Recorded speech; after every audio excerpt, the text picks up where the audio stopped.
Over 18,000 sold out the Air Canada Centre for Raw's first show in the building, coming hours after the WWF in a big press conference earlier in the day announced the Toronto SkyDome as the official venue of WrestleMania 18 on March 17, 2002, bringing WrestleMania back to the stadium for the first time since one of the biggest events in company history 11 years ago, headlined with the Hogan vs. Warrior main event at WrestleMania 6. With the press conference seeing every major name in the company hyping the Toronto WrestleMania in front of the massive crowd at the rally while announcing tickets to go on sale on November 3 in what is targeted to top this year's Houston Astrodome event as the biggest money show in industry history. With the company already getting strong indication on the Toronto market, quickly selling out both tonight's Raw and tomorrow's SmackDown at the Air Canada Centre, taking place just a few minutes away from the SkyDome, which also famously hosted Raw in February 1999 in front of the largest crowd ever for a wrestling TV taping, with Raw kicking off with a 4.1 rating with a Taker vs. Test match going 5 minutes, which saw the return of Stevie Richards to lay out Taker and challenge him to a match on SmackDown tomorrow night.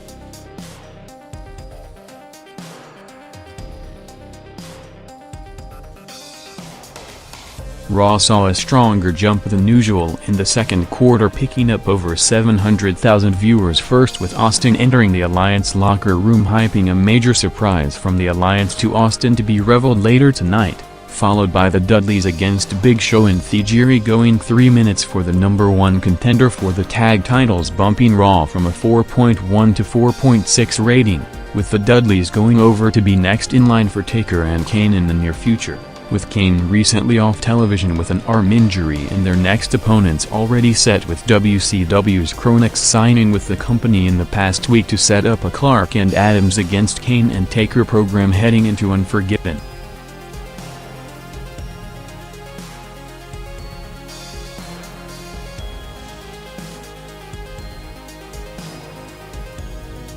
With the DirecTV pay-per-view issue still not resolved, including a direct representative commenting on the deal saying that the WWF are behaving like a monopolistic company by not offering its pay-per-view programming to DirecTV despite massive demand from its customers, with the WWF having more leverage than ever in the pay-per-view industry, with the company responsible for 72% of total pay-per-view revenues so far in 2001. Another major aspect of business that the WWF are attempting to fix would start in October, with the company planning to run 2 separate road crews, including 2 house shows in different markets on the same night for the first time in years, coming after the latest business report showed arena attendance dropping significantly over last year by nearly 200,000 tickets sold in the same period, which combined with a larger roster leading to payoffs being significantly down from the peak levels of the past 3 years, with the company trying to solve the issue of its current massive talent roster along with the morale in the locker room by countering the lower attendance per show by adding more events to the schedule as a way to balance the total numbers, with Raw's top match of the night coming next, with Rock defending the WCW title against Christian in front of his hometown crowd in Canada, bringing out Booker and Shane as the special guest ring announcer and timekeeper in an attempt to get the belt off Rock before Booker's scheduled rematch for the title, with Christian and Rock making their entrances at 9:54 p.m. to see the first half of the match, bumping Raw to a first-hour high 4.9 rating.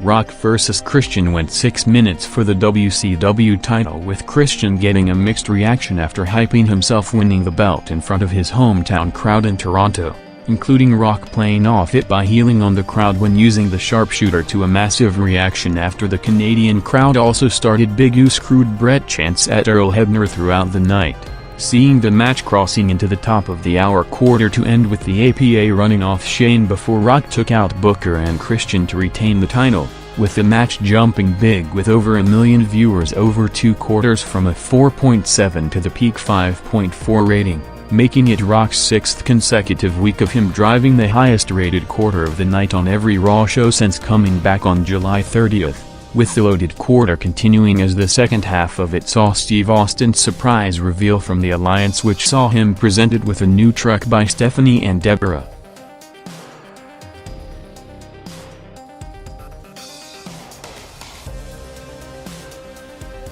After a show-long angle last Thursday of Austin taking Angle's medals before throwing them off a bridge in Detroit in the same location of the memorable Rock Austin segment from April 1999, Austin came out to accept his new truck before going to the parking lot of the building to see it, setting up the big Angle for the next hour, with Angle coming out of the truck behind him to lay him out and drive him outside to a bridge in Toronto, continuing the build-up to the Austin vs. Angle WWF title rematch at Unforgiven, yet to be made official, in what is also set to be the first WWF pay-per-view without one of its biggest pay-per-view providers in DirecTV after not reaching a new agreement with the company, with the consequences of not having one of the biggest pay-per-view systems available to order. The show will only be known when the number of buys for the event will come out over a month from now.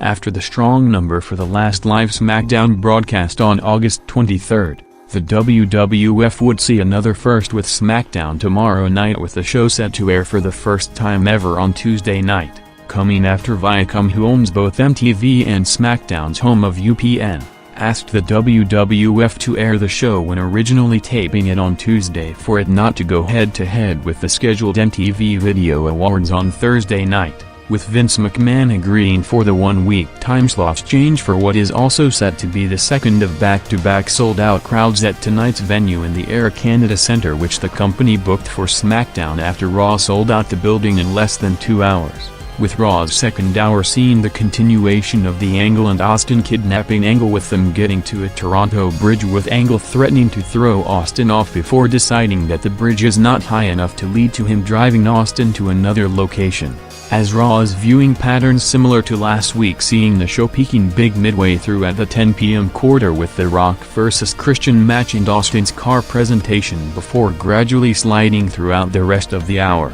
with the show besides the Austin Angle segment seeing another major angle taking place between 10:30 to 10:45 p.m., first with Edge defending the IC title against Lance Storm in a match going 4 minutes, with Storm attacking Edge's knee post-match to bring out Christian for the save, to end up with him finally turning on Edge after months of build-up, officially ending the nearly 3-year Edge and Christian run as a tag team, with both scheduled to take the next step as major singles players in the near future.